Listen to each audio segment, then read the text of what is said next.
trader, Tina here once again from ShortMeTina.com with my daily recap.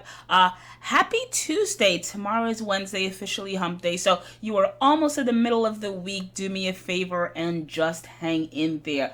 All right, so let's just get underway right away. No need for all the long, extended talking. So if this is your very first time tuning into a ShortMeTina video, I would like to say welcome. Do us a solid in the comment section. Say hello.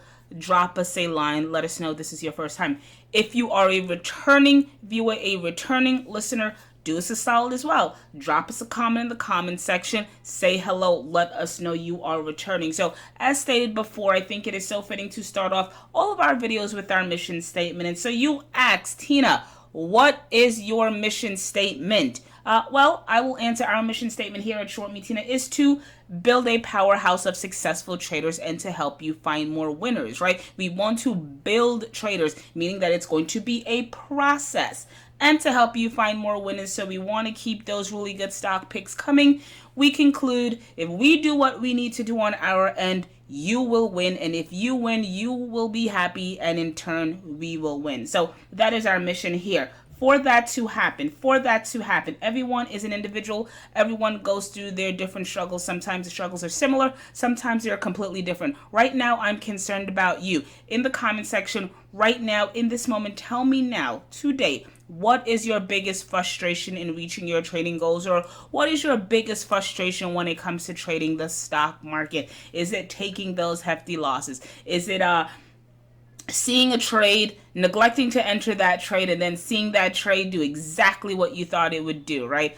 I used to suffer from that a lot. To an extent, I still experience that from time to time. So again, right now, what is your biggest frustration in reaching your trading goals? And lastly, I completed, or I recorded a video on what I believe to be are the 3 things you need, the 3 principles to successful trading. Again, this video is no more than 12 minutes in length, not a huge amount of your time. Again, you can listen to this video on your drive home. You can listen to this video when you're brushing your teeth, in the shower, when you're making breakfast. Just click play. Super important for anyone starting out. Super important video for anyone who's not seeing the level of success that they want. Again, I will link that video here. Ensure that you watch it. It is the 3 principles, 3 things that you need in order to be a successful trader. All right, so that's it. Let's recap the overall markets. All right, and then we have a Bitcoin daily chart dating back to 2017. So I've done a video on Bitcoin, we can say, since the this coin started moving a couple of days ago, a couple of trading days ago. Well, we can say it's been about a month or so, so a couple of weeks ago. At any rate, I indicated that if things are to get going, for us to reach, 15,000, 20,000, things should unfold relatively quickly. And for me, that's actually occurring, right? So we penetrated this resistance level of 10,000. We have remained above that. That's great. We need to remain, for the most part, above 10,000 for things to work out for the bulls. Yesterday, while our low clocked in somewhere in the 11,000s, today's low, right? Today's low, we did not penetrate at all. We did not go below that 12,000 mark. So that's great. Remember what I said, for things to really get going, for us to hit 15, 20,000, we need to, the coin needs to move relatively quickly. And again, for me, that's exactly what's happening. So for things to look favorably, we need to, I would say, as I've indicated before the month of August, we really need to, at minimum, revisit and penetrate 13 to 14,000. If we can do that within the month of July, almost without certainty, I think we're going to hit 20,000 before September rolls around. Definitely, I see a 40,000 print at minimum in 2019. And if things really explode and FOMO sets in, I can see Bitcoin. I know it sounds outrageous, but I can see Bitcoin hitting 100,000. Full disclaimer, I am long Bitcoin. What else? And then we have the SPY daily chart up about 0.14% on the day to close at 297.23. The day started out a bit slow, but it seems as though we ended on a relatively high note with the high clocking in at 297.52. So as indicated before, we have broken out of this, in my opinion, this 2-year channel here. We are above resistance of 293 to 295, and if the ETF of the SPY can remain above breakout levels, for me, what happens next can be a trending market. Right now, we were in a range-bound market for 2 years. We're breaking out here. As long as we can sustain that break, the odds or the likelihood that we begin trending increases. So, so far, so good in my opinion for the ETF SPY, as long as we can stay above 293 to 295.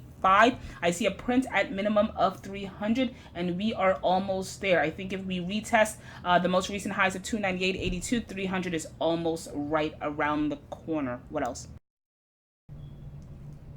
And we have the IWM daily chart is up about 0.14% on the day to close at 155.40. Again, if there's any frustrations to be had on my point, it is the fact that this is having such a difficult time getting above that 160 mark. The minute we can, and I want to say almost trust me on this one, the minute the IWM can penetrate 160 with meaningful volume, sustain that break, I think it opens up us to an entirely different market in a good way, if you're a bull and if you're leaning towards the long side. So for me, that's all I am really paying attention to with the IWM, making sure, or in, well, obviously there's no way for me to control that, but just paying attention to see when it breaks 160, and obviously I'm paying attention to shorter term support here of around 148 to 150. As long as it can stay above here, more or less things should be okay with the IWM. But again, we really need to get above 160. What else?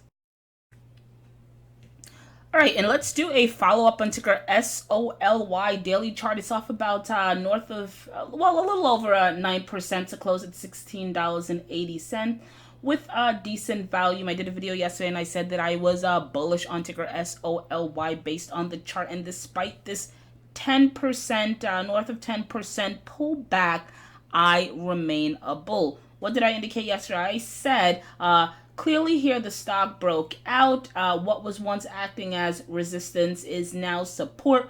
We can call that level $14 to $15. This is this red line here. As long as ticker SOLY can stay above $14 to $15, I see $20 in the card. So sitting here at $16.80, the risk reward is a lot better than it was yesterday. What else?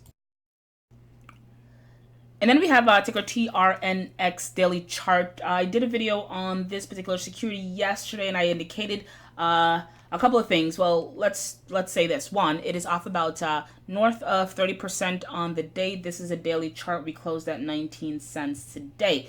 So yesterday I said, well, granted, I didn't like the candle. I suspected based on this volume bar that selling might continue into today, and that's exactly what happened.